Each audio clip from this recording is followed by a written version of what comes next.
Good morning, everybody. And I don't know if you're watching this in the morning, but that's when I'm recording it. 20 years, 20-year anniversary of 9/11. I don't know where you were. Where were you that morning when you found out about the tragedies that were happening in New York and Washington, D.C., and Virginia? Um, I was actually at work. I worked at Trinity Christian College, and I was getting to the office. Had run an errand for work. I think to the local printer, and then I was returning to the office. Went up to my boss's office, Ginny Pearson, and she said, "Did you hear what happened?"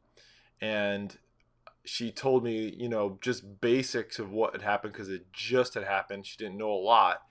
And I immediately went home and found Sarah. And at the time, we had two boys. We had Micah and Jeremiah. And we sat down in her parents' basement of their house where the TV was. And we watched the events of that morning unfold. And tragedy upon tragedies, right? I mean, just unbelievable amounts of pain and death and tragedy. Where were you that morning? I don't know. I'm sure some of you weren't even alive yet.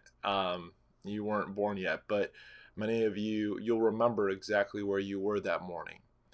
And as I was listening to an interview yesterday with someone who had survived being in one of the towers, was rescued by a police officer and led out of um, the incredible amount of devastation, um, and was saved. The interviewer asked her, what are you going to do on 9/11, 20 years later from having been in New York City when it happened? And her answer was really interesting to me, and it kind of is what I want to leave you with today. Is that she said, you know what I'm going to do tomorrow? First of all, this is the last of two interviews I'm going to do about 9/11. And tomorrow on 9/11, I'm going to do nothing related to that day. I'm going to get up. I'm planning on going for a walk. I'm going to come home. I'm going to cook some food. I'm going to be with my family and those that I love. And I'm going to do what I want to do tomorrow. And in a way, she was saying, I'm going to live, right? I'm going to live and I'm going to enjoy the freedom and the life that I have um, because I'm alive. And, as believers, we have even more hope than just maybe what this person said. I don't know if she's a believer or not, but what she said, we have so much more hope because of the life that Christ gives us. And so I guess the question is, what do we do today, right? Well, of course, we remember, we pray for all those families that lost loved ones, but we also need to turn our eyes to Jesus, and we need to turn our eyes to today and the next few weeks and months and our life, and say, you know what, we're going to live. We're going to live, and we're going to have some time to do the things that bring us joy. And I think that is truly what God is pleased with. He doesn't frown upon us living our lives to the full. That's what he came to give us. And so I want to encourage you that, like, one of the things you can do today is pull your family and your loved ones a little closer today, and love on them a little bit more today. Maybe make a special meal together, or go on a hike, or do something together that you guys love to do.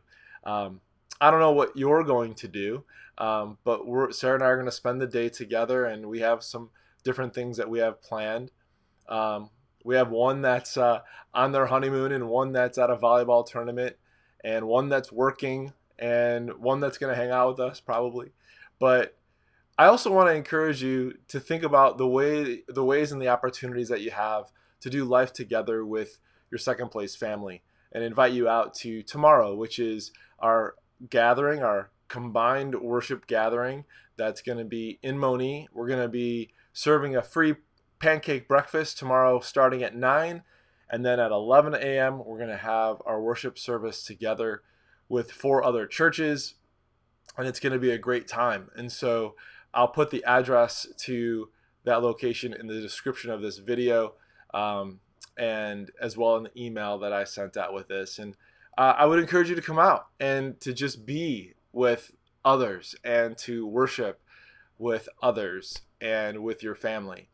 And then next week we'll be on the land and we'll be spending some time together with the kids. We have some fun things planned for the kids, and we have some fun things planned for adults as well. And so those are just a couple of opportunities that you have to live and to do life with your second place family. Sarah and I and the DeCenzo clan, we so appreciate you and just want to just kind of like join together with you today to remember, and also to live our life and to live it abundantly. So go ahead and get after it, and we'll see you guys very soon.